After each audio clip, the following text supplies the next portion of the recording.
As of the dais. Good afternoon. As Mr. Amar mentioned, this is today's hot topic. Almost on every stage and every forum, we have started discussing about this. Maybe not today, last couple of years, we have been discussing how to address this and how to tackle and how to inculcate employability skills among our students. I'd like to look at, maybe from the basic point of view, when we look at what are the driving forces to recruit students for the industry purpose.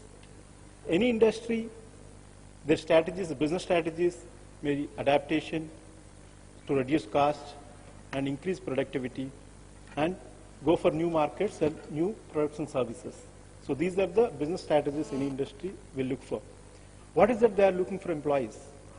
When we look at, they want to have a competitiveness among the students, innovation in their approach, flexibility according to the situations, and client focus. So these are some of the key points what employers are expecting from the employees. The other important point I would like to touch upon, what is the basic real meaning of employability skills? Why we are talking? As an organization last 10 years, personally I have been working with several institutions. When we visit colleges, we always talk about the numbers.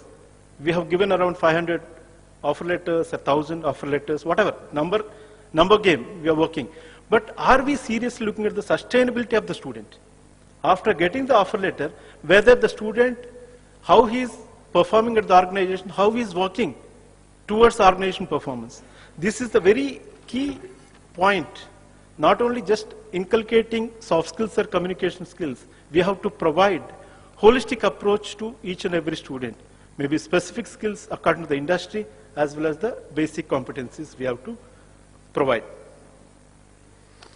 When we look at what is that employer is looking for, when we look at the academia side, what are the challenges I would like to just put? What are the challenges we are facing? One is the most important challenge, the training part. Academia has to provide, apart from their domain, where they are expected to deliver maybe basic communication skills, soft skills, aptitude, sector-specific skills. Are we in a position to provide these are the skills while they are in the college, either 3-year degree or 4-year degree? We are able to provide a capsule, maybe 30 hours of training, 60 hours of training. Can we expect with that a student can perform better at the employment place? So these are the lot of imbalance we are seeing when we look at student when they go to corporate to face the real world. Other problems I would like to mention are our students are taking their disciplines, maybe electronics or whatever, by choice or by chance. Really, we are not looking at our strength. What is my strength? Which area I can take up so that tomorrow I can perform?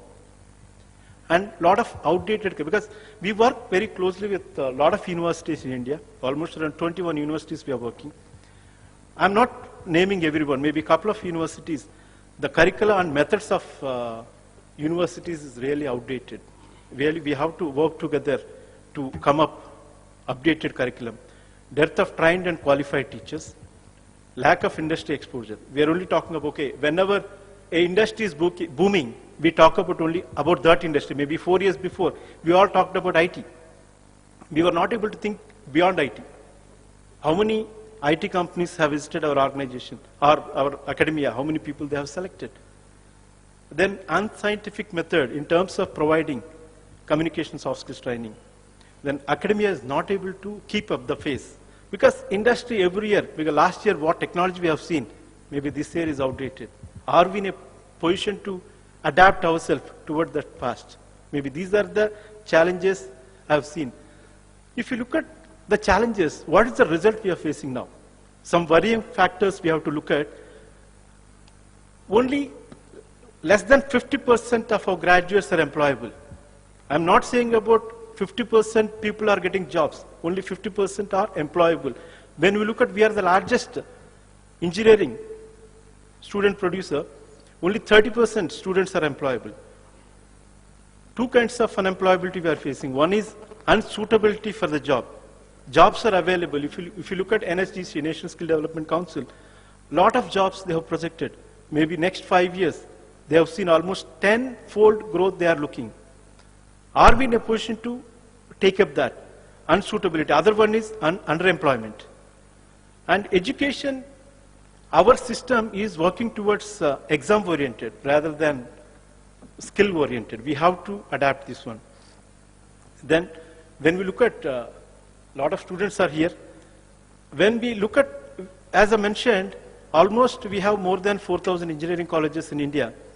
When we look at the student-teacher ratio, are we adequate having that number? A lot of disparities there in terms of student-teacher ratio, resulting that we are pushing semi-finished talent to our industries.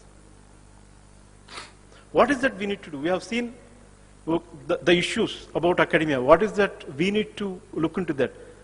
We need to look for effective career counseling involving industry, then awareness about traditional and emerging jobs, what is going to come up. We have to train faculty towards using technology.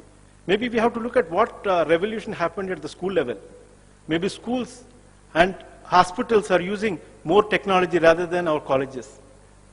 When you look at, without a smart class, you cannot imagine a school now. At the same time, when we look at our colleges, technology-driven colleges, we are not using technology. So we have to encourage our faculty to go for technology innovation in their teaching. And we have to have a collaborative approach in terms of academicians, industry experts, HR, peer institutions to have industry exposure so that they can share their views, they can improve their knowledge. I would love to mention about one thing, apart from the points what I mentioned. Are we in a position to be proud as a teacher? When we look at, a lot of times, we always feel, okay, we tend to, accidentally we land at colleges to teach. Maybe that is my perception, I may wrong. We are not in a position to be proud to call as a teacher. I would like to give a small example. When we look at, everybody loves cricket, like cricket. Batsman is there, bowler is there. But whatever it is, batsman has more popularity. And they say, whatever professions we may have, but teaching is the different. Teachers can make or break anything. They are the creators. I think somehow, as a country, we have to look. Individual has to be proud to be as a teacher. When I mentioned career counseling, we have to introduce robust career counseling. We have to provide tools and systems, so encourage them to go for a lot of assessment solutions that are available in the market. And along with that, they can tie up with CII, NASCOM, FICCI. These are the institutions can provide the guidance. And crafting employment-oriented curricula. Here, I would like to just skip maybe a couple of things. We have to involve industry while designing the curriculum. I mean, I think you can cover the other topics during Q&A. We've already covered a lot of topics. Okay. I'd like to close then. Can I take one more minute? Yeah. And effective teaching, what I've just mentioned, as Amar mentioned, this is upgrading skills for the teachers and faculties, technical knowledge, creative, modern teaching technologies, and providing industry exposure and awareness. Here I would like to mention about a small example. See, in AP we have a lot engineering colleges. I would like to provide JNTU Kakinada, what we are doing a project. JNTU Kakinada have 297 colleges with them.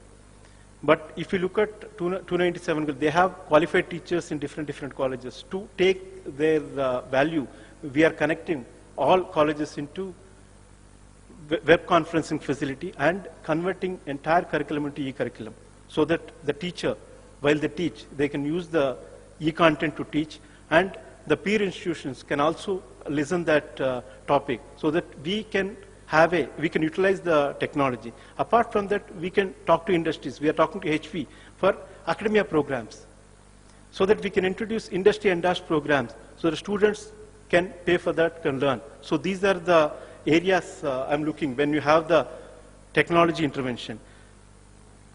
Before closing, as I mentioned, this is our country's talent development challenge. Why I'm talking? Because 54% of our population is under age 25. When we build skills among our students, so we are building our country. So together we need to build our skills as well as our country. We'll work together for that. Thank you.